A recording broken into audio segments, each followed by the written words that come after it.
Example देख लो बेटा, समझ आ रही है? ये बताओ ये कौन सा मॉलिक्यूल है, ये दोनों? आईयूपीएसी नाम बताओ इसका। ब्यूटीन है, 4 कार्बन का स्ट्रक्चर है, सेकंड पोजीशन पे डबल बॉन्ड है। पहले और दूसरे मॉलिक्यूल्स में क्या फर्क है बेटा? कि डबल बॉन्ड के अक्रॉस ऊपर और नीचे पहले स्ट्रक्चर में सेम ग्रुप्स लगे हुए हैं। बेटा जब सेम ग्रुप्स लगते हैं तो क्या प्रीफिक्स इस्तेमाल किया जाता है? सिस। और जब डिफरेंट ग्रुप्स लगते हैं ऊपर और नीचे तो क्या प्रीफिक्स यूज करते हो? ट्रांस। ठीक है, तो सिंस इन दोनों कंपाउंड के मॉलिक्यूलर फॉर्मूला भी सेम है, इन दोनों की ज्योमेट्री भी सेम है, सिर्फ और सिर्फ एटम्स की अरेंजमेंट का फर्क है स्पेस पे, ऐसा ही है ना? तो इन आइसोमर्स को क्या कहा जाता है बेटा?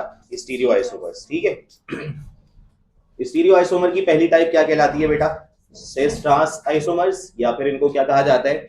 ज्योमेट्रिक आइसोमर्स, जीआई इनको कह लेते हैं उमूमन। और ज्योमेट्रिक आइसोमर्स की डेफिनेशन को रीड कर लो बेटा।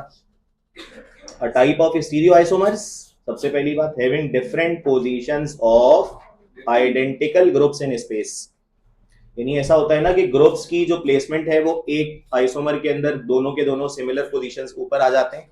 अगर हाइड्रोजन है तो दोनों हाइड्रोजन ऊपर, मिथाइल है तो दोनों मिथाइल नीचे। ठीक है। अच्छा, इसमें एक फॉर्म आपके पास सिस है और दूसरी फॉर्म आपके पास ट्रांस है बेटा। सिस और ट्रांस की डेफिनेशन रीड कर लो एक दफा, ये रिपीट कर रहे हैं हम इसको पहले। सिस में क्या होता है बेटा कि सिमिलर ग्रुप मौजूद होते हैं कहां पर? सेम साइड पर। और ट्रांस में क्या होता है बेटा? डिफरेंट ग्रुप्स मौजूद होते हैं डिफरेंट पोजीशंस पर। ठीक है, जैसे एक CH3 ऊपर, एक CH3 नीचे। अच्छा, इसके लिए याद रखिएगा बेटा कि उन्हीं कंपाउंड्स के अंदर जीआई एग्जिस्ट करेगा। दो बातें इसमें नोट कीजिएगा अपने पास, जरा नोट करें। पहला पॉइंट लिखें, GI is exhibited by GI is exhibited by those compounds। ये दोनों बातें बड़ी इंपॉर्टेंट है बेटा, इसके सवालात आपको अभी मैं पास पेपर में दिखाता हूं। GI is shown by those compounds having double bonds between carbon atoms। GI GI GI यानी geometrical isomerism is exhibited by those compounds having double bonds between carbon atoms and cycloalkanes। ये बड़ी important बात है, इसके सवालात आप पास papers में भी देखोगे। GI is exhibited by those compounds having double bonds between carbon atoms and cycloalkanes। साइक्लोअल्केन समझते हो ना बेटा? तो ये जो GI का फिनोमेना है ये साइक्लोअल्केन्स के अंदर भी एग्जिबिशन होती है इसकी, तो इसको हम देखेंगे अभी। इसकी कुछ एग्जांपल देखो बेटा, लास्ट क्लास में भी हमने डिस्कस किया था। देखो ये कंपाउंड आपको समझ आ रहा है? इस कंपाउंड में टोटल कितने कार्बन आइटम्स हैं बेटा? बताओ। यहाँ पे एक कार्बन आइटम होगा इस कॉर्नर पे, और ऑब्वियसली इस कार्बन के साथ कितने हाइड्रोजन हो जाएंगे? ठीक है, ये चेन के अंदर आपके पास दूसरा कार्बन आइटम होगा। ठीक है, ये चेन में तीसरा कार्बन आइटम होगा, ये आपके पास चौथा कार्बन होगा, और ये क्या होगा? पांचवा। और यहाँ पर क्या लगा होगा? CH3। तो बताओ बेटा, इसका नाम सही लिखा हुआ है क्या? ये पेंटुइन है क्या? पेंट का मतलब 5 कार्बन होते हैं बेटा। क्या फर्स्ट और सेकंड पोजीशन पे डबल बॉन्ड है? तो ये पेंटीन बिल्कुल है। अब ये सिस क्यों है, ये बता सकता है कोई? देखो, इसके डबल बॉन्ड को अगर मैं ओपन कर दूं इस तरह, कार्बन डबल बॉन्ड, ये वाला कार्बन। ठीक है, अब इस कार्बन का तीसरा बॉन्ड, चौथा बॉन्ड, इस कार्बन का तीसरा बॉन्ड और चौथा बॉन्ड। बताओ इस कार्बन के ऊपर क्या लगा हुआ है? CH3। और इस कार्बन के नीचे क्या लगा हुआ है? ठीक है, तो देखो बेटा, इस कार्बन के साथ दोनों ग्रुप्स का डिफरेंट होना जरूरी है GI के लिए। ये कंडीशन याद है आपको? अगर ऊपर भी CH3 नीचे भी CH3 होगा तो GI की एग्जिबिशन नहीं होगी, ये कंपाउंड GI फॉर्म नहीं करेगा। ऊपर भी H नीचे भी H हो जाए तो भी नहीं करेगा। ये बात समझ आती है? अच्छा, अब इस कार्बन के ऊपर कौन सा रेडिकल लगा है बेटा? देखो यहाँ पे ये कार्बन है सेंटर में, एक बॉन्ड इस तरफ है, दूसरा बॉन्ड इस तरफ है, तो 2 हाइड्रोजन लगेंगे यहाँ पे ताकि ये CH2 बन जाए। तो अब ये क्या बन गया? C2H5 which is called ethyl radical। ठीक है, और नीचे वाले बॉन्ड के साथ क्या लगा हुआ है? हाइड्रोजन लगा हुआ है। ये बात समझ आती है बेटा? देखो, इस कार्बन के साथ भी ऊपर और नीचे दोनों ग्रुप्स डिफरेंट हैं, इस कार्बन के साथ भी ऊपर और नीचे दोनों ग्रुप्स डिफरेंट है बेटा। तो क्या ये GI करेगा? बिल्कुल करेगा। ठीक है, अच्छा, अब क्या है ऐसा कि ये सिस फॉर्म क्यों है?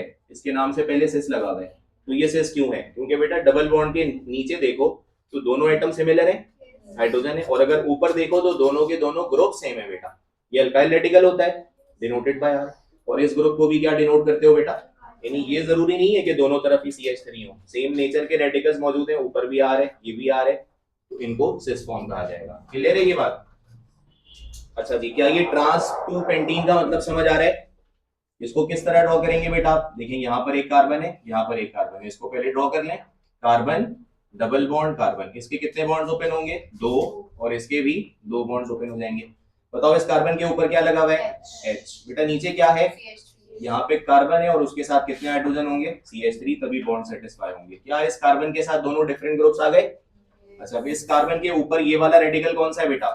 2 कार्बन वाला, 2 कॉर्नर्स हैं उसके, तो C2H5, और नीचे क्या लगा हुआ है?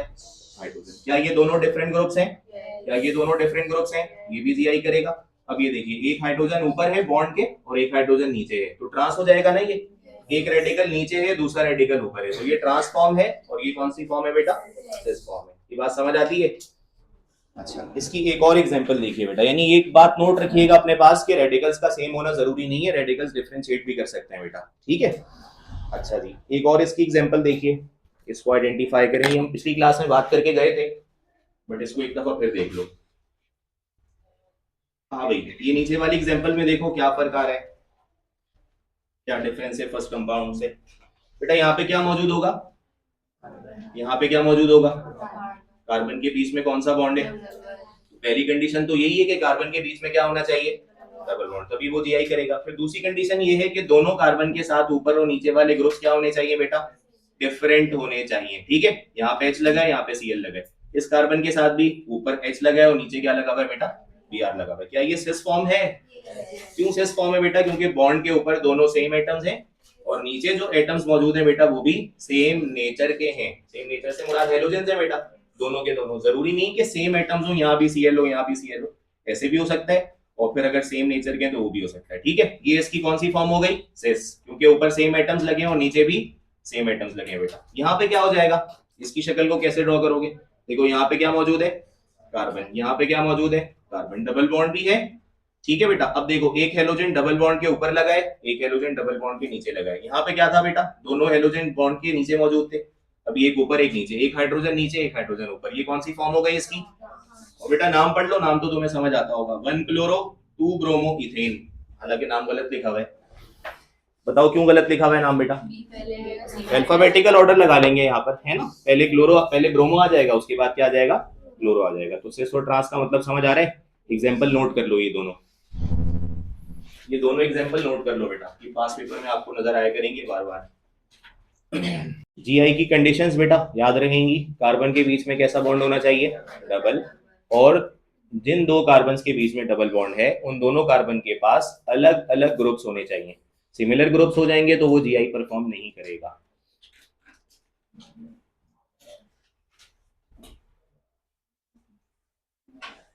अब एक बात और सुनिए, नोट कर लिया इसको?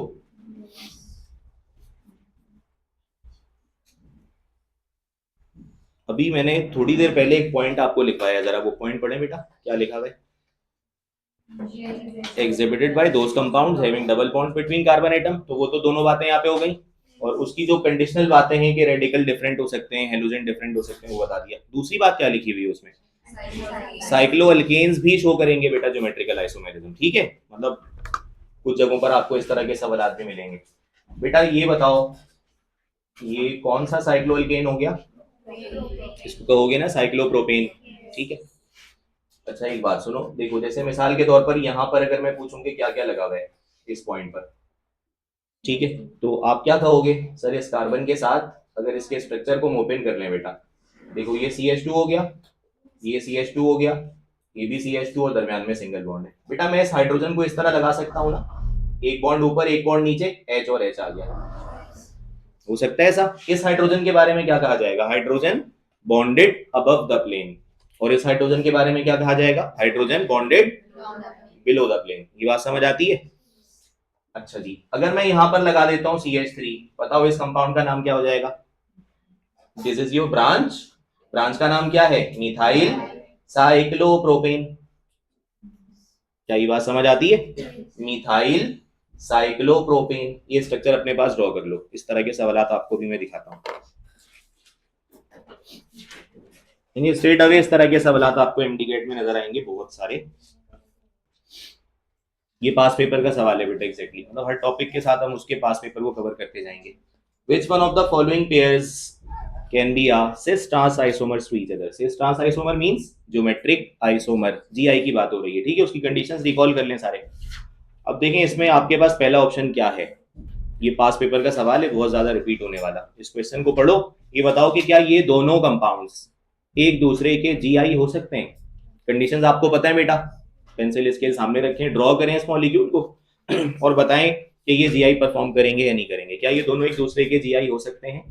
दो कंडीशंस चेक करो। पहले तो ये देखोगे क्या दोनों के बीच में डबल बॉन्ड है, कार्बन के बीच में डबल बॉन्ड है, पहली कंडीशन तो ठीक है। क्या दूसरी कंडीशन भी सेटिस्फाई होती है? तो पहला कंपाउंड चेक करो, तो मेरा ख्याल है आपको नजर आ रहा है कि नहीं हो रही है ना? ये बात समझ आ रही है सबको? देखो बेटा, ये आपके पास है ना, आप पहले कार्बन डबल बॉन्ड कार्बन को ओपन कर लो। कार्बन डबल बॉन्ड कार्बन कर लिया ओपन। अब इस कार्बन के कितने बॉन्ड? दो, इसके भी दो बॉन्ड, ठीक है। इस कार्बन के साथ एक रेडिकल क्या लगा हुआ है? Cl, और एक क्या लगा हुआ है? H। बेटा एक जगह H लगा दो, एक जगह Cl लगा दो, ऊपर नीचे तुम्हारी मर्जी है। दूसरे कार्बन के साथ दोनों क्या लगे हुए हैं बेटा? Cl लगे हुए हैं। एक Cl ऊपर आ गया, एक Cl नीचे आ गया। देखो बेटा, डबल बॉन्ड होना चाहिए, है। दोनों ग्रुप्स डिफरेंट होने चाहिए, है। इसके पास भी डिफरेंट होने चाहिए, नहीं है। इसका मतलब है कि ये जीआई परफॉर्म नहीं कर सकता, ठीक है। और अगला जो आपके पास ऑप्शन है वो तो मतलब सामने नजर आ रहा है कि कार्बन डबल बॉन्ड कार्बन, दो बॉन्ड ओपन करो, दोनों के साथ क्या लगे हुए बेटा? ऊपर भी है नीचे भी है, तो ये तो बिल्कुल भी परफॉर्म नहीं कर सकता। ऐसे ही है ना, ये दोनों आपके पास जीआई परफॉर्म नहीं कर सकते। अगला ऑप्शन देखो बेटा, इसके बारे में बताओ, क्या ये जीआई परफॉर्म करेंगे या नहीं? क्या ये दोनों एक दूसरे के जीआई हो सकते हैं? जीआई से बहुत सवाल आते हैं बेटा एमटीकेट में खास तौर से। देखो, कार्बन डबल बॉन्ड कार्बन, इस कार्बन के साथ ऊपर H लग जाएगा, नीचे Cl लग जाएगा। अभी तक कंडीशन सही जा रही है, बट इस कार्बन के साथ ऊपर भी H नीचे भी H नहीं हो सकता ना। यहाँ पे भी ऐसा ही है, इस कार्बन के साथ दो H लग गए, एक ऊपर एक नीचे, ये भी नहीं कर सकता बेटा। अच्छा जी, नेक्स्ट कंपाउंड देखो, नेक्स्ट ऑप्शन देखो, ये आपके पास नेक्स्ट ऑप्शन है, इसको चेक करो। देखो बेटा, ये कार्बन है, ये कार्बन है, इसके बीच में डबल बॉन्ड है, इसको ओपन कर लो। सी डबल बॉन्ड सी, इसके साथ एक बॉन्ड ऊपर एक बॉन्ड नीचे, एक बॉन्ड ऊपर एक बॉन्ड नीचे। बेटा इस कार्बन के साथ ऊपर क्या लगा हुआ है? मतलब नीचे भी लगा सकते हैं, लेकिन एक बॉन्ड के साथ CH3 और दूसरे के साथ H लग गया, समझ आ रहा है? अच्छा, फिर इस कार्बन के साथ एक CH3 और एक क्या है? तो बेटा एक CH3 ऊपर चला गया, एक H यहाँ पर आ गया। क्या ये करेगा जीआई परफॉर्म? अब चेक करते हैं कि अगला वाला इसी का जीआई है या नहीं है। तो आप यहाँ पे ले low carbon double bond carbon, ठीक है। कार्बन डबल बॉन्ड कार्बन, एक बॉन्ड ऊपर एक बॉन्ड नीचे, इस तरह। अब इस कार्बन के साथ एक H लगा, एक क्या लगा बेटा? तो आपने ऊपर क्या लगाया था, अब क्या लगा दो, और नीचे क्या लगा दो बेटा? ये दोनों की पोजीशंस को शफल कर दो। बात समझ आई?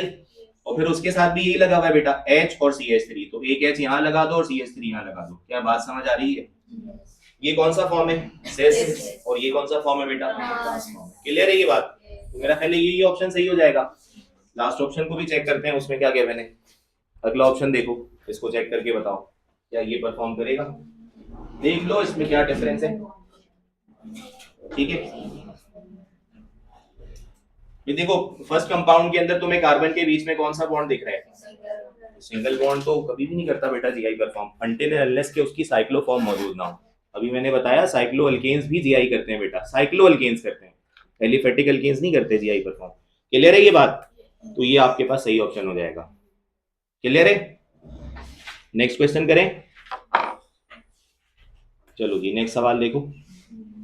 Name the compound which shows geometric isomerism, ठीक है। चलो बेटा, ये तो चेक करना होगा। 1 ब्रोमो 2 क्लोरोप्रोपीन, क्या ये जीआई करेगा? Draw the structure, draw the structure, तो चेक करना पड़ेगा ऑप्शन वाइज, प्रैक्टिस करें इसकी। 1 ब्रोमो 2 क्लोरोप्रोपीन का स्ट्रक्चर ड्रॉ करें और उसकी असेसमेंट करके बताएं कि ये जीआई परफॉर्म करने के काबिल है या नहीं है।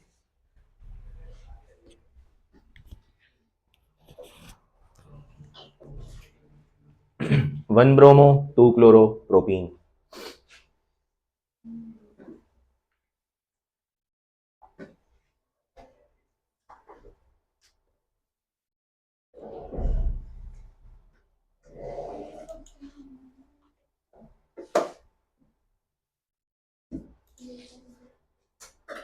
हो गया, स्ट्रक्चर बनाया बेटा इसका। स्ट्रक्चर से क्या पता लग रहा है, ये करेगा जीआई या नहीं, नहीं करेगा। अच्छा देखो प्रोपीन का स्ट्रक्चर कैसे बनेगा बेटा, देखो 3 कार्बन है और डबल बॉन्ड कहीं भी लगा सकते हो बेटा, जहां भी लगाओगे उसको नंबर 1 मिलेगा, इसीलिए आपके कंपाउंड में 1 नहीं लिखा हुआ। ठीक है, कहीं भी लगा लो, यहां लगाओ तो भी 1, वहां लगाओ तो भी 1। ठीक है, अच्छा 1 पे क्या लगाना है बेटा, ब्रोमो लगाना है, तो यहां पे मैं 1 पे Br लगा लूं, और 2 पे क्या लगाना है बेटा, तो ये 1 पे ब्रोमो आ गया, 2 पे क्या आ जाना चाहिए, क्लोरो, तो यहां पर आ गया क्लोरो। ठीक है, अब हाइड्रोजन लगा लेते हैं, यहां पे क्या लग जाएगा CH3, इसके सारे बॉन्ड मुकम्मल हैं और इसके पास एक हाइड्रोजन लगेगा। क्लियर है बेटा ये। अब इसके स्ट्रक्चर को समझ लो, देखो कार्बन डबल बॉन्ड कार्बन, एक बॉन्ड ऊपर एक बॉन्ड नीचे, बेटा इस कार्बन के साथ ऊपर क्या लग जाएगा Br और नीचे क्या लग जाएगा H। इसी तरह इस कार्बन के साथ ऊपर क्या लगेगा CH3 और नीचे क्या लग जाएगा Cl।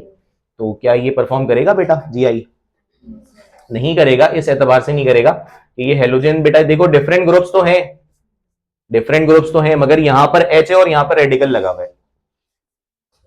क्या ये बात समझ आ रही है बेटा, मतलब ये दोनों अगर हाइड्रोजन होते तो हम कह देते कि इसकी ट्रांसफॉर्म है। क्या ये बात समझ आ रही है, मजीद ऑप्शंस देख लेते हैं। अगला सवाल देखो बेटा, 2,3 डाइमिथाइल ब्यूटीन ड्रॉ करो बेटा, ये बेस्ट ऑप्शन इसमें देख लेंगे, हो सकता है सेकंड ऑप्शन आपके पास देखो क्या है,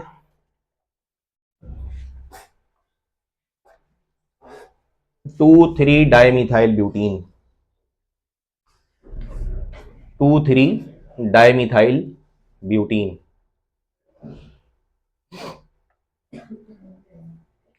हाँ भाई, कितने कार्बन की चेन बनाओगे इसमें, 4 कार्बन। ठीक है, और डबल बॉन्ड की पोजीशन इसमें नहीं बताई हुई है, इसका क्या मतलब है, फर्स्ट पर लगा दोगे, और 2,3 पर कह रहे हैं कि डाइमिथाइल लगाओ, तो 2 पर यहां पे आ जाएगा। ठीक है,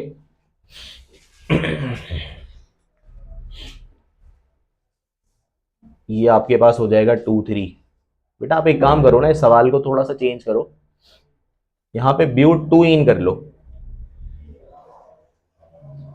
अब बनाओ स्ट्रक्चर, ब्यूट 2 इन कर लो, तो अब क्या होगा, ये आपके पास 4 कार्बन की चेन, सेकंड पोजीशन पे डबल बॉन्ड, और 2,3 पे डाइमिथाइल लगाना है, तो यहां पे भी मिथाइल और यहां पे भी मिथाइल। ठीक है, it will be CH3 and it will be CH3। ठीक है, क्या ये परफॉर्म करेगा बेटा, क्योंकि इस कार्बन के साथ ये दोनों ग्रुप कैसे आ रहे हैं, और इस कार्बन के साथ ये दोनों ग्रुप भी कैसे आ रहे हैं, तो ये तो बिल्कुल भी नहीं करेगा। नेक्स्ट एग्जांपल देखो बेटा, 2 पेंटीन, 2 पेंटीन। हाँ भाई, 2 पेंटीन का क्या मतलब है, सेकेंड पोजीशन पे डबल बॉन्ड आएगा ना, ये 2 पेंटीन है। ठीक है, अच्छा ये आपके पास हो जाएगा CH3, ये आपके पास हो जाएगा H। ठीक है, यहां पे क्या आ जाएगा बेटा CH2, ये हो जाएगा CH3, और यहां पे क्या लगेगा H लग जाएगा। क्या ऐसे ही बनाया बेटा आप लोगों ने स्ट्रक्चर। अब जरा डबल बॉन्ड वाली पोजीशन को ऑब्जर्व करो। ठीक है, ऊपर क्या लगेगा CH3, इस कार्बन के साथ एक बॉन्ड CH3 का, और दूसरा किसका है बेटा H का है। इस कार्बन के साथ एक रेडिकल कौन सा लगा हुआ है C2H5, समझ आ रहा है सबको, और एक नीचे क्या लगा हुआ है, ये बताओ करेगा या नहीं करेगा, ये करेगा बेटा, क्योंकि डबल बॉन्ड भी है, ये डिफरेंट ग्रुप्स हैं और ये डिफरेंट ग्रुप्स हैं, और नेचर भी देखो, ये दोनों रेडिकल्स हैं, ये दोनों हाइड्रोजन एटम्स हैं। क्लियर है, और लास्ट ऑप्शन क्या है बेटा, बोथ A एंड C, तो बताओ इसमें सही आंसर कौन सा हो जाएगा बेटा, C, यानी जो हमने अभी सॉल्व किया है बेटा, दैट इज 2 पेंटीन। क्लियर है बेटा ये।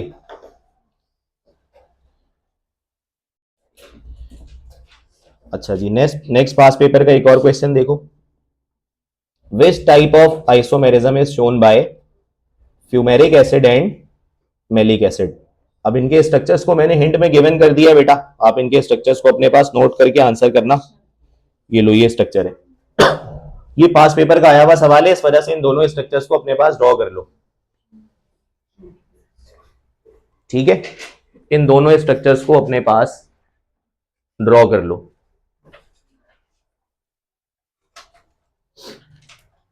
फ्यूमेरिक एसिड और मैलिक एसिड, और फिर इन दोनों को देखकर बताओ कि ये कौन सा आइसोमेरिज्म एग्जिबिट करेंगे। पोजीशन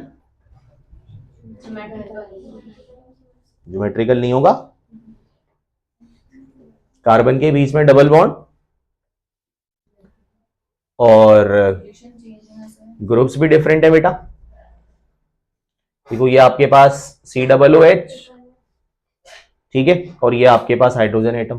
क्या इस कार्बन के साथ भी ऊपर नीचे ग्रुप डिफरेंट है, इस कार्बन के साथ भी ऊपर नीचे ग्रुप डिफरेंट है, उस कंपाउंड में भी तो सेम है। वो कौन सी फॉर्म है बेटा, ये वाली फॉर्म कौन सी है, ये ट्रांस फॉर्म है, और ये वाली कौन सी फॉर्म है, ये सिस फॉर्म है। सेम ग्रुप ऊपर सेम ग्रुप नीचे। बेटा इसका IUPAC नेम बता सकते हो, मतलब सवाल से हटकर अगर एक बात कर ले, IUPAC नेम लिखकर दिखाओ जरा इस कंपाउंड का, इस कंपाउंड का IUPAC नेम क्या होगा। नंबरिंग कहां से करोगे 1 2 3 4 आगे। डबल बॉन्ड की पोजीशन क्या है बेटा 2 है। टोटल कार्बन कितने हैं 4। डबल बॉन्ड का सफिक्स क्या होता है इन, ई को रिमूव कर दोगे, ठीक है। उसके बाद बेटा COOH फर्स्ट पर भी है और फोर्थ पर भी है, 1,4 डायोइक एसिड। समझ आ रही है बात, यही नाम दोनों कंपाउंड्स का होगा। एक के साथ क्या लग जाएगा सिस और दूसरे के साथ क्या लग जाएगा ट्रांस लग जाएगा।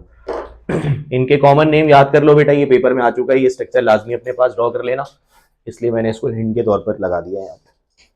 डन, इसका ऑप्शन आ गया geometrical isomers.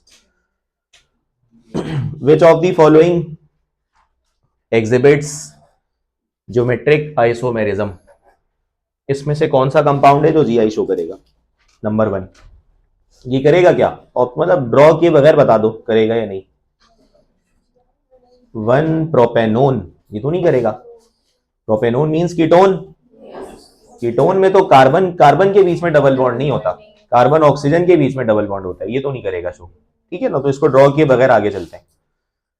Butene dioic acid, अभी अभी हमने ड्रॉ भी किया था उसको, ब्यूटीन डायोइक एसिड को ड्रॉ भी किया था, ठीक है ना। आप इसको 2 ब्यूटीन डायोइक एसिड कह लीजिए। डायोइक एसिड मतलब 2 दफा COOH, अभी हमने स्ट्रक्चर ड्रॉ भी किया था बेटा इसका। नेक्स्ट ऑप्शन देखो 2 ब्यूटीन, ये करेगा क्या 2 ब्यूटीन, बताओ चेक कर लो। 2 ब्यूटीन का मतलब क्या होगा CH3 CH double bond CH3 नहीं करेगा, शो करेगा। इस कार्बन के साथ एक रेडिकल क्या लगेगा और एक क्या लगेगा, same is the case for second carbon, different groups आ रहे हैं बेटा, तो ये भी परफॉर्म करेगा। तो ऑप्शन क्या सही हो जाएगा, ठीक है। तो इस तरह के भी आपको क्वेश्चंस मिलेंगे बेटा जिसमें 2 कंपाउंड्स आएंगे, उसको चेक कर लेना पहले स्ट्रक्चर वाइज, उसके बाद फैसला करना। क्लियर है ये। ब्यूटीन डायोइक एसिड का स्ट्रक्चर हमने अभी देखा था, का सही आंसर हो जाएगा बोथ बी एंड सी। हाँ भाई, स्टीरियो आइसोमर की नेक्स्ट टाइप कौन सी होती है ऑप्टिकल आइसोमर्स। मजीद सवाल देखेंगे बेटा सबको मिक्स करके आखिर में, बट ये नेक्स्ट टाइप कवर कर लें। ऑप्टिकल आइसोमर में बताओ क्या डिफरेंट होता है, ऑप्टिकल आइसोमर में क्या डिफरेंट होता है, सेकेंड ईयर में पढ़ा है ना।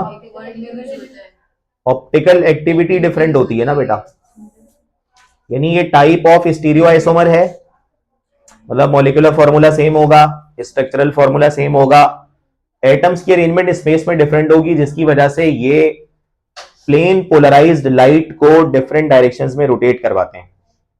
याद है या बताऊं, PPL याद है किसको कहते हैं, ऐसी लाइट जो वन डायरेक्शन में प्रोपेगेट करती है, याद है ये वाली कहानी। तो इसके अंदर सबसे पहली बात नोट कर लो जरा अपने पास, इसमें कुछ पॉइंट्स को नोट करना है बेटा। कह रहे हैं type of stereo isomers having different rotation of plane polarised light.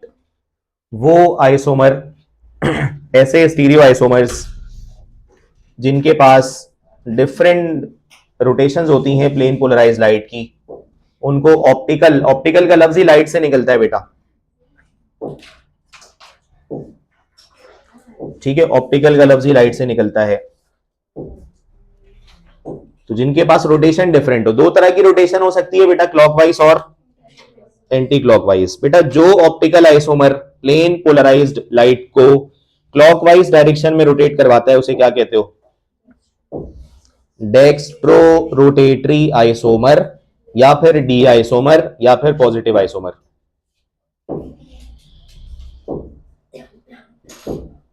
याद है? देखो बेटा, अमूमन जब किसी सोर्स से रोशनी निकलती है ना, तो उसकी प्रोपेगेशन हर डायरेक्शन में होती है, ठीक है। बताओ इस लाइट को क्या कहा जाता है? Non polarised light. फिर आप इसको इससे पास करवाओ किसी भी पोलराइजर से, ठीक है। लेट सपोज ये आपके पास कोई क्रिस्टल है, इसको हम कह रहे हैं ये पोलराइजर है, ठीक है। इसके अंदर बहुत बारीक बारीक सी स्लिट्स मौजूद हैं, सुराख मौजूद हैं वर्टिकल डायरेक्शन में। तो जब ये नॉन पोलराइज लाइट इस पोलराइजर से पास होती है तो इसके सारे कंपोनेंट्स ब्लॉक हो जाते हैं बेटा, ये वाला भी, ये वाला भी, ये वाला भी, सारे कंपोनेंट्स ब्लॉक होते हैं। सिर्फ वो कंपोनेंट आगे जा पाता है जिस डायरेक्शन में ये स्लिट्स मौजूद हैं। तो स्लिट्स कौन सी डायरेक्शन में है? वर्टिकल डायरेक्शन में। तो ये वाला जो कंपोनेंट है बेटा, ये इससे पास हो जाता है, ये कंपोनेंट पास हो जाता है, बाकी सारे ब्लॉक कर देता है ये। तो वो सब्सटेंस जो लाइट के तमाम कंपोनेंट्स को ब्लॉक करके सिर्फ एक कंपोनेंट को आगे प्रोपेगेट करने की इजाजत दे, उसे क्या कहते हो? पोलराइजर कहा जाता है, ठीक है। फिर इस लाइट को कहते हैं प्लेन पोलराइज्ड लाइट, ठीक है। शॉर्ट फॉर्म में इसी को पीपीएल कह दिया जाता है, प्लेन पोलराइज्ड लाइट। तो ये टॉपिक फिजिक्स का टॉपिक है, इसको कहते हैं पोलराइजेशन।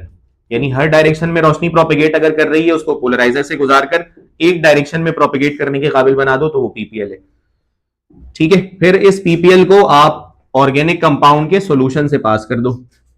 ये बीकर है, इसमें आप सॉल्यूशन बना लो किसी ऑर्गेनिक कंपाउंड का, ठीक है। और वो ऑर्गेनिक कंपाउंड दरअसल क्या होता है बेटा? Optical isomer. जब आप इसको पास करोगे तो ये जो पीपीएल है, ये इससे पास होने के बाद या तो क्लॉकवाइज डायरेक्शन में घूम सकती है या फिर एंटी क्लॉकवाइज डायरेक्शन में। तो इस बुनियाद पर दो आइसोमर्स बन जाएंगे। जो क्लॉकवाइज रोटेशन करवाएगा उसको क्या कहोगे बेटा? D isomer. और डी का फुल फॉर्म क्या होता है? लिखा हुआ है। और जो एंटी क्लॉकवाइज डायरेक्शन में रोटेट करवाएगा उसे क्या कहोगे? एल आइसोमर, यानी कि लेवो रोटेटरी। इसको पॉजिटिव आइसोमर भी कहा जाता है और इसको नेगेटिव आइसोमर भी कहा जाता है, ठीक है। ये एक बुनियादी बात है। और ये सारा कुछ जिस इंस्ट्रूमेंट के अंदर हम पढ़ रहे होते हैं बेटा, ऑप्टिकल एक्टिविटी को, उस इंस्ट्रूमेंट को पोलराइज, उसको पोलैरीमीटर कहा जाता है बेटा। क्या कहते हो भाई? पोलैरीमीटर कहते हो। ये सब सेकेंड ईयर में आपने पढ़ा है। एक शर्त होती है बेटा ऑर्गेनिक कंपाउंड की ऑप्टिकल आइसोमर होने की, जहां से एमसीक्यूज बनते हैं। और वो शर्त क्या होती है कि ऑर्गेनिक कंपाउंड के पास क्या होना चाहिए? तो वो ऑप्टिकल एक्टिविटी परफॉर्म करेगा, अदरवाइज नहीं करेगा। क्या होगा ऑर्गेनिक कंपाउंड के पास तो ही वो ओआई करेगा? भूल गए? Chiral carbon.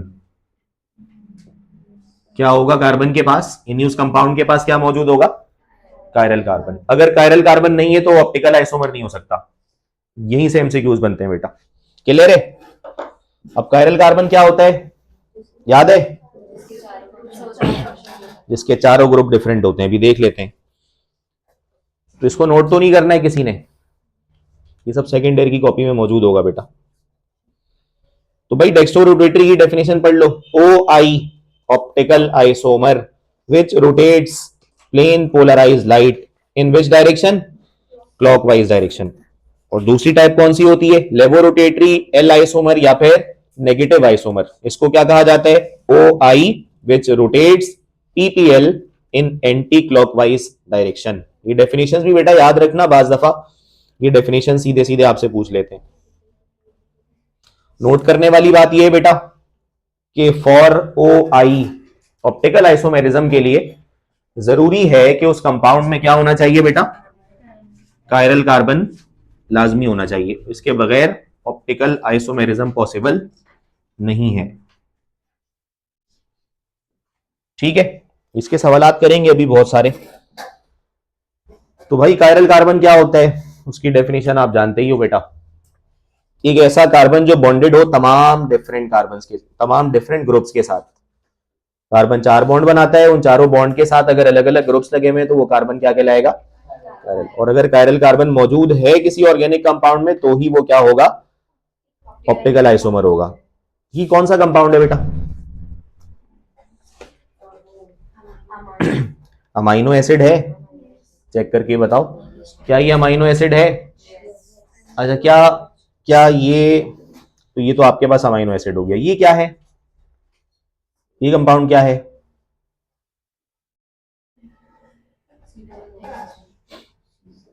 आप मुझे छोड़ दो, ये बताओ इसका इसका आईयूपीएसी नेम बताओ, क्या हो गया, आईयूपीएसी नेम बताओ इसका। वैसे ही कह रहा हूं इस टॉपिक से हटकर, अगर आईयूपीएसी नेम पूछूं तो इसको क्या कहा जाता है, 1 2 3 2 हाइड्रोक्सी, सीनियर होता है बेटा ये हाइड्रोक्सी। उसके बाद 1 2 3 propanoic acid, commonly it is called lactic acid.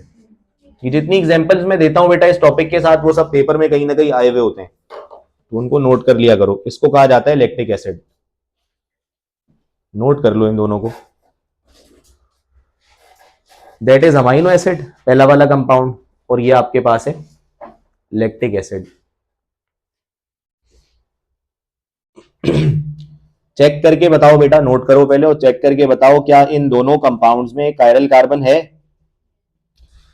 बताओ अमाइनो एसिड में कायरल कार्बन कहां पर है, कौन सा कार्बन कायरल है, सेंटर वाला है, क्योंकि उसके साथ चारों ग्रुप अलग अलग लगे हुए बेटा। कौन कौन से ग्रुप हैं जरा पहचान के बताओ। पहला ग्रुप कौन सा है, COOH, एक के साथ अल्काइल रेडिकल R लगा हुआ है, एक के साथ H लगा हुआ है, और एक के साथ NH2 का ग्रुप लगा हुआ है बेटा, दैट इज अमाइनो ग्रुप। और यहां पे कायरल कौन है, कौन सा कार्बन कायरल है बेटा, ये वाला। एक बॉन्ड H के साथ है, एक बॉन्ड OH के साथ है, एक बॉन्ड COOH के साथ है, और एक बॉन्ड CH, चारों ग्रुप डिफरेंट है। तो ये दोनों कार्बन कार्बन कायरल कार्बन है। क्या ये दोनों के दोनों ऑप्टिकल आइसोमेरिज्म शो कर सकते हैं बेटा, ये ध्यान में रखना ये पॉइंट, क्योंकि कायरल कार्बन इनके पास मौजूद है, कायरलिटी मौजूद है, इस वजह से ये दोनों OI का फिनोमिना शो कर सकते हैं। क्लियर है ये। एक इंपॉर्टेंट बात नोट करो, नोट बना के लिख लो इसको, स्ट्रेट अवे इसके कुछ सवालात देखेंगे।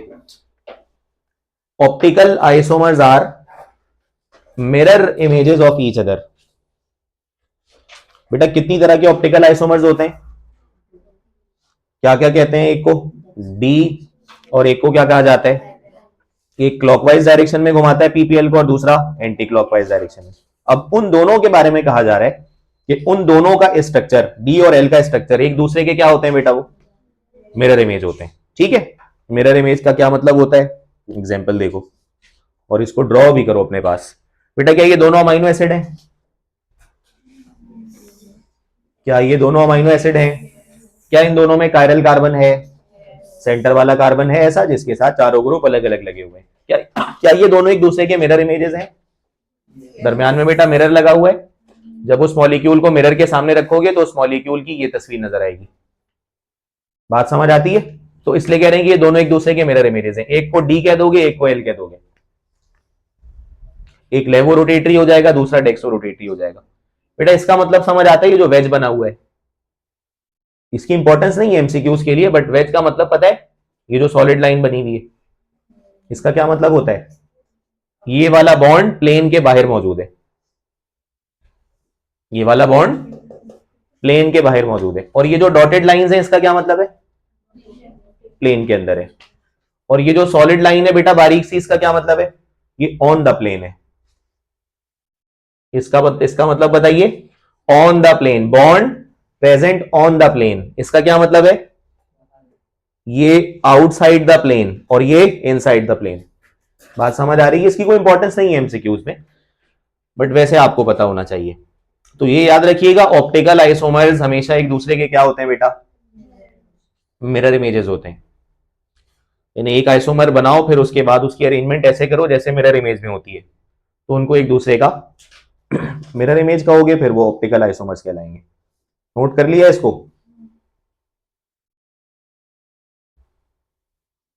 एक और एग्जांपल देखिए, इसको भी ड्रॉ कर लें बेटा। ये लैक्टिक एसिड और अमाइनो एसिड, या ये आपके पास दोनों सवाल जनरेट करते हैं बेटा एमसीक्यूज में। वो लैक्टिक एसिड का डी फॉर्म है, ये कौन सा फॉर्म है बेटा? मतलब वो वाला कौन सा फॉर्म है? डेक्स्ट्रोरोटेटरी। ये कौन सा फॉर्म है? लेबोरोटरी। क्या ये दोनों एक दूसरे का मिरर इमेज है? इन्हें आप मिरर में लगाओ उस कंपाउंड को, तो उसकी तस्वीर ऐसी नजर आएगी। क्या इन दोनों में कायरल कार्बन भी मौजूद है बेटा? बेटा याद रखना, ऑप्टिकल आइसोमेरिज्म की दो कंडीशंस हैं। जीआई की दो थी ना, कौन कौन सी थी? डबल बॉन्ड होगा, डिफरेंट ग्रुप्स होंगे दोनों के साथ। इसकी भी दो कंडीशन है बेटा। एमसीक्यूज जहां जहां से बनते हैं उन पॉइंट्स को जहन में याद करते चले जाओ। दूसरा क्या पॉइंट है इसका? एक तो ये कि कायरल कार्बन होना चाहिए, और दूसरा ये कि उन दोनों कंपाउंड्स का क्या हो आपस में, वो दोनों एक दूसरे के मिरर इमेजेस होने चाहिए बेटा। ठीक है, एक बात हो गई। और भी पॉइंट्स हैं इसके अंदर, देखते हैं, इसको भी नोट कर लो। दरमियान में मिरर लगाओ, एक कंपाउंड रखो, दूसरा उसका मिरर इमेज जनरेट करो, वो दोनों ऑप्टिकल आइसोमर्स होंगे। डी होगा, दूसरा एल होगा।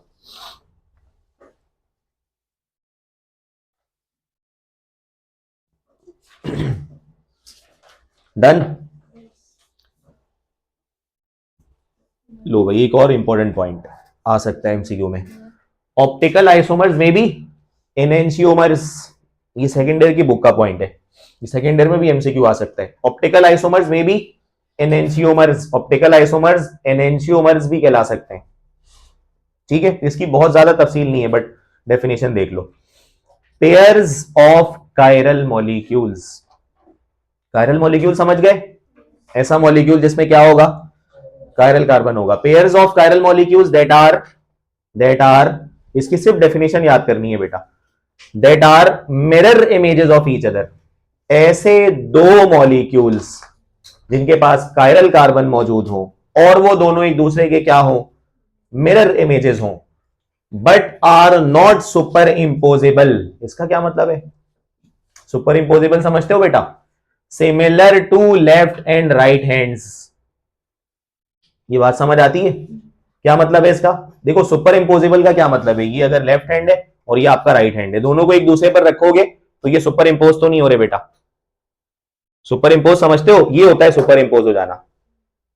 थंब के साथ थंब मिल जाए, ये बात समझ आ रही है? सुपर इंपोज हो जाए, यानी एक एक दूसरे को मुकम्मल छुपा दे, ये सुपर इंपोज होना होता है। और अगर इस तरह रखेंगे तो ये सुपर इंपोज नहीं होंगे बेटा। इस बात को मैं थोड़ा सा समझा दूं, पीछे चलते हैं। ये देखो, ये आपके पास ये दोनों एक दूसरे के क्या है बेटा? Optical isomers. पहली बात, क्या इनमें कायरल कार्बन है? यस। क्या ये दोनों इमेजेस मिरर इमेजेस हैं? यस। क्या ये दोनों एक दूसरे को सुपर इंपोज करेंगे? नो। वो कैसे चेक करते हैं? कंसीव करो कि उस तस्वीर को उठाकर इसके ऊपर रखो, क्या वो इसको मुकम्मल छुपा देगा? नहीं छुपा सकता, तो सुपर इंपोजेबल नहीं है। बात समझ आ गई? यानी जब आप उसको उठा के यहां रखोगे तो COOH इसके ऊपर आएगा। बात समझ आ रही है? ओवरलैप नहीं करेंगे, दोनों सिमिलर ग्रुप्स नहीं आएंगे। यानी कहने का क्या मकसद है? कार्बन के ऊपर कार्बन आ जाएगा, R के ऊपर R आ जाएगा, H के ऊपर H आ जाएगा, COOH के नीचे ही आ जाएगा बेटा, और COOH के ऊपर ही आ जाएगा। समझ पा रहे हो? तो ये सुपर इंपोजेबल नहीं कहलाएंगे। तो दो प्रॉपर्टीज हो गई, मिरर इमेजेस होंगे, सुपर इंपोजेबल नहीं होंगे, तो ये कहलाएंगे एनएनसीओमर्स। ये सेकेंडरी में भी आएगा बेटा एमसीक्यू, दोबारा देख लो इसकी डेफिनेशन को। पढ़ लो।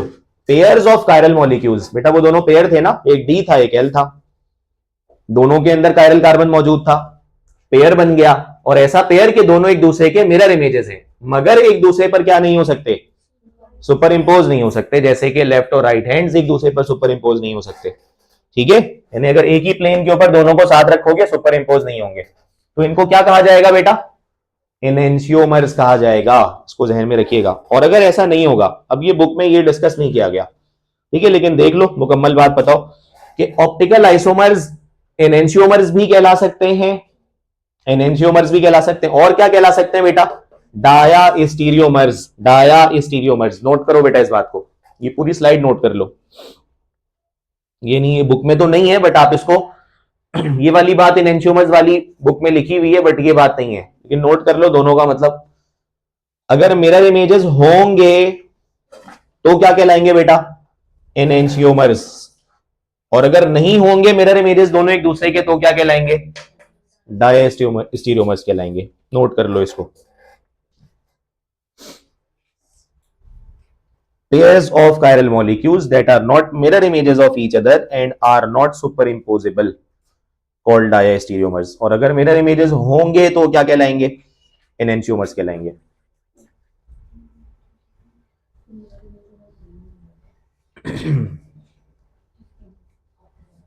डन बेटा, आप जल्दी जल्दी जरा कुछ पास पेपर के सवाल देखते हैं, पढ़ो बेटा, क्वेश्चन पढ़ो। ऑप्टिकल नहीं लिखा था, ये लो लिखो, जल्दी करो।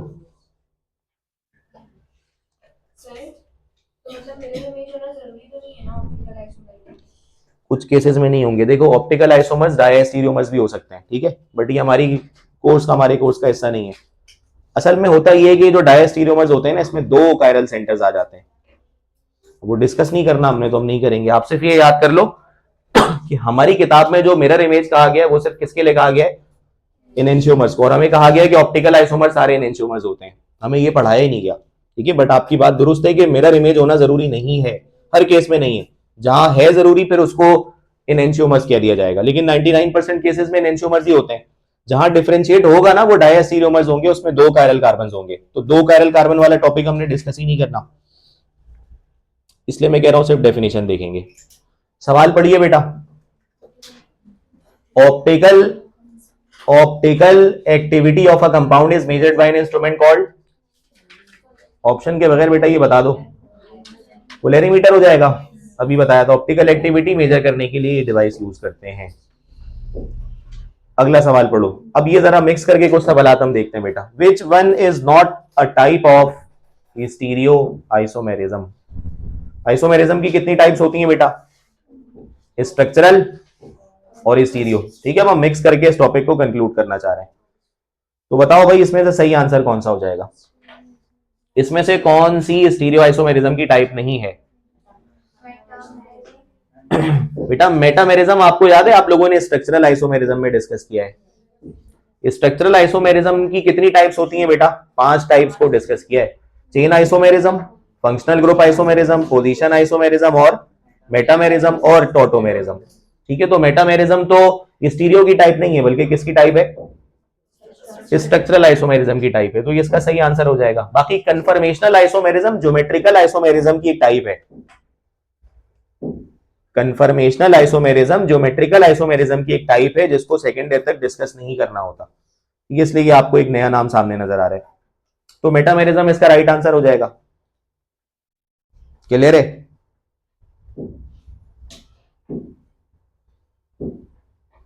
नेक्स्ट क्वेश्चन देखो बेटा। Which compound will not show GI, बताओ GI शो करेगा, जल्दी से बता दो बेटा। स्ट्रक्चर ड्रॉप किए बगैर समझ में आ रहा होगा कि यार ये करेगा शो, ठीक है, क्योंकि ऊपर CH3 लग जाएगा, नीचे H लग जाएगा, डबल बॉन्ड भी है, तो ये तो करेगा। विल नॉट शो का सवाल पूछा गया, ठीक है बेटा, कोशिश करो इसको आंसर करने की। अब ये देखो 1,3, वो जो मैंने साइक्लोअल्केन वाली बात की थी ना, तो पास पेपर से एक सवाल आपके सामने रख दिया है। ऑप्टिकल आइसोमेरिज्म का कोई सवाल अब तक पास पेपर में नहीं आया, ना NED में और ना ही MD कैट में, ऑप्टिकल से, ठीक है। ज्यादातर जो सवाल आते हैं वो या तो स्ट्रक्चरल से आते हैं बेटा, या फिर आपके पास GI के बहुत ज्यादा सवाल होते हैं। लास्ट ईयर तो इसके 2 क्वेश्चंस थे, तो इसका स्ट्रक्चर ड्रॉ करो जरा, ये है क्या, 1,3 डाइमिथाइल साइक्लोपेंटेन, साइक्लोपेंटेन बेटा, साइक्लोपेंटेन यूं ड्रॉ हो जाएगा ना, पेंटागन बनेगा, क्या ख्याल है, ये हो जाएगा बेटा, ये आपके पास आ गया साइक्लोपेंटेन। और क्या कहा गया है 1,3 डाइमिथाइल, 1,3 डाइमिथाइल। बेटा किसी को भी 1 मान लो, ठीक है। अच्छा 1,3, ये देखो यहां से एक बॉन्ड निकालो, ये 1 आ गया और यहां पे क्या लग जाएगा CH3, तो ये तो 1 हो गया। फिर कह रहे हैं 3 डाइमिथाइल, बेटा यहां पर लगा लो एक मिथाइल, 1,3 डाइमिथाइल। अच्छा ये बताओ, ये जिस कार्बन के साथ हमने CH3 अटैच किया है उसी कार्बन के साथ एक हाइड्रोजन भी होगा ना, उस हाइड्रोजन को ऐसे लगा दूं ऊपर, क्या ये बात तुम्हें समझ आ रही है या नहीं? बेटा ये जो इस कॉर्नर पर कार्बन है वो कितने बॉन्ड बनाएगा, 4। क्या उसके 4 बॉन्ड नजर आ रहे हैं आपको? एक बॉन्ड ऊपर जा रहा है, एक बॉन्ड लेफ्ट साइड पर है, एक CH3 के साथ, एक H के साथ है। यहां पर भी ऐसा कर सकते हो बेटा, एक H लग जाएगा। क्या ये बात समझ आती है? एक बॉन्ड ऊपर, एक बॉन्ड नीचे, एक बॉन्ड ये वाला, एक बॉन्ड ये वाला। क्लियर है?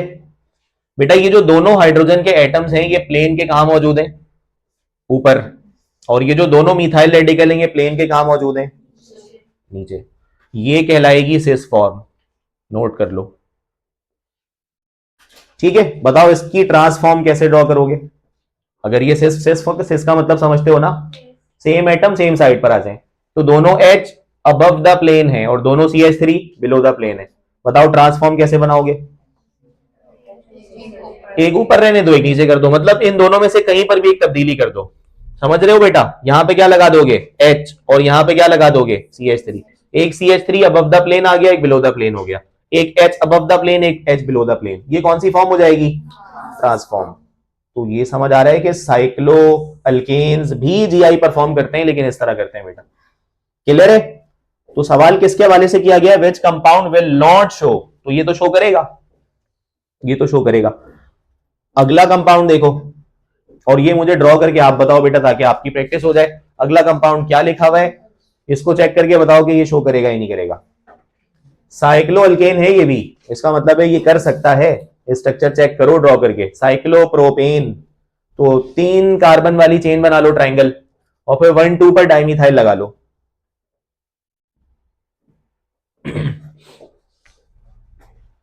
तो मैंने एक सैंपल क्वेश्चन रखा है बेटा, पास पेपर सॉल्व करना, तो उसमें आपको और भी सवालात नजर आएंगे।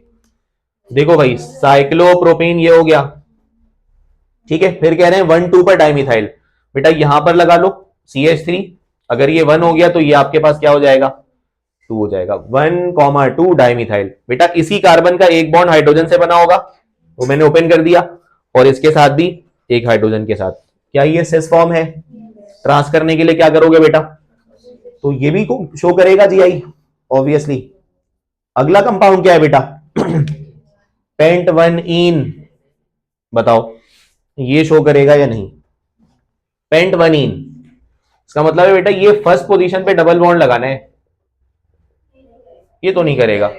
ये तो बात समझ आ रही है देख के, ये डबल बॉन्ड जहां पर है उन दोनों के साथ हाइड्रोजन लगे हुए बेटा ऊपर और नीचे, तो सेम ग्रुप्स अगर आ जाए तो वो जीआई शो नहीं करता। तो सही ऑप्शन इसका क्या हो जाएगा, लास्ट वाला पेंटीन, ठीक है। इस तरह के सवाल बेटा पास पेपर जरूर प्रैक्टिस करना, आपको मिलेंगे।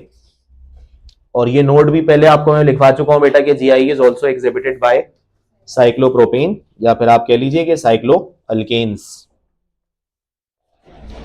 नेक्स्ट कंपाउंड देखिएगा, यानी नेक्स्ट सवाल देखिएगा पास पेपर का, which of the following exhibits geometric isomerism, बताओ करेगा क्या ये? कीटोन है ना ये तो नहीं करेगा। 2 ब्यूटीन ये शो करेगा बेटा, ये भी करेगा,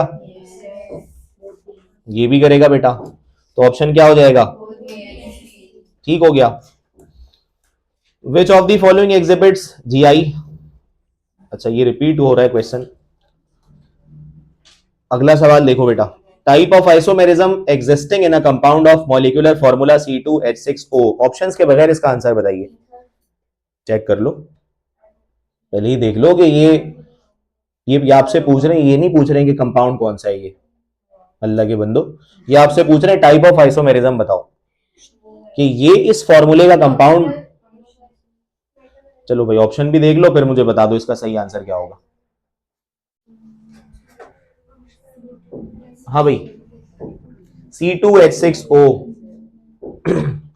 C2H6O मेटामेरिज्म, मेटामेरिज्म पॉसिबल नहीं है यहाँ पे, क्योंकि दो ही तो कार्बन है बेटा।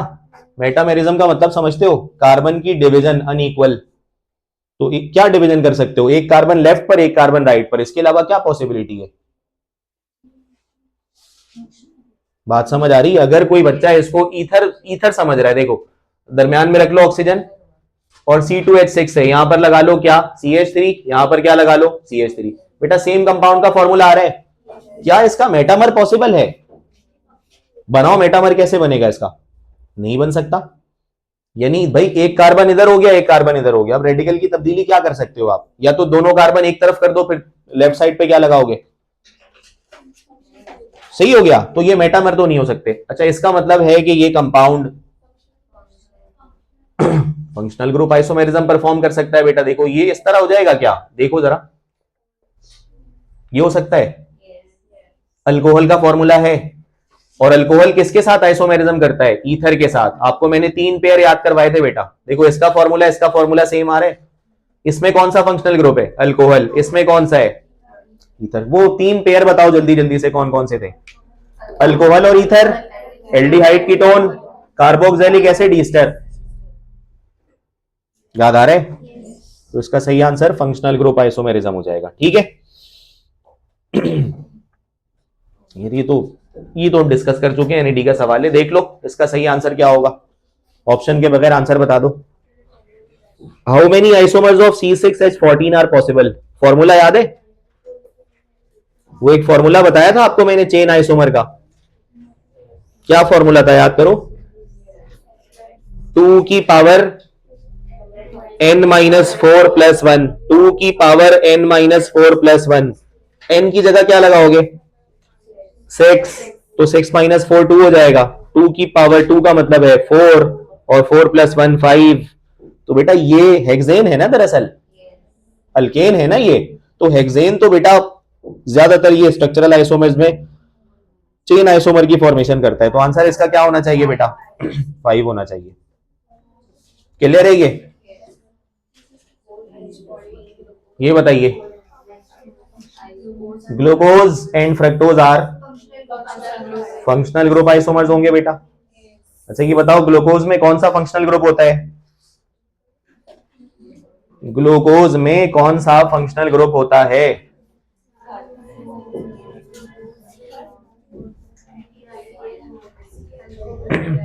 बेटा ग्लूकोज को एल्डोज कहा जाता है, आप लोगों ने क्लास मेट्रिक केमिस्ट्री में पढ़ा होगा, और फ्रक्टोज को कीटोज कहा जाता है। इसका मतलब है कि ग्लूकोज में एल्डिहाइड का फंक्शनल ग्रुप होता है, और कीटोन में कीटोन का, यानी कीटोज फ्रक्टोज के अंदर CO यानी कि कीटोन का फंक्शनल ग्रुप होता है। तो आपको पता है एल्डिहाइड और कीटोन तो कौन सा आइसोमेरिज्म परफॉर्म करते हैं बेटा? फंक्शनल ग्रुप आइसोमेरिज्म परफॉर्म करते हैं। क्लियर है ये? बेटा चैप्टर नंबर 5 का पास पेपर आपको मिल गया, उसमें से आइसोमेरिज्म के जितने सवाल हैं वो जरा सॉल्व करना अगली क्लास में आने से पहले। ये बताइए which of the following pairs shows isomerism? कौन सा पेयर आइसोमेरिज्म शो करेगा? एनईडी का क्वेश्चन है।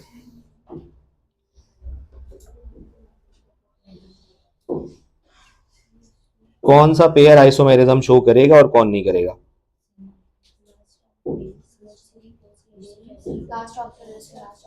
हाँ भाई लास्ट ऑप्शन है। वजह बता दीजिए, समझ आ रही होगी बात आपको। एक तो देखो इन दोनों का मॉलिक्यूलर फॉर्मूला सेम है, C2H6O, काउंट करके देख लो। ठीक है, और दूसरा ये बेटा कि ये आपके पास ईथर है और ये अल्कोहल है। ये कौन सा आइसोमेरिज्म करते हैं ये भी पता है आपको, फंक्शनल ग्रुप। इसके अलावा किसी भी कंपाउंड में मॉलिक्यूलर फॉर्मूला ही सेम नहीं है, आप देख सकते हैं बेटा। ठीक है, या फिर एटम्स वहां पर डिफरेंट नेचर के लगे हुए, तो ये दोनों आपस में फंक्शनल ग्रुप आइसोमेरिज्म शो करेंगे। क्लियर है बेटा? ये टॉपिक यहां पर कंप्लीट होता है।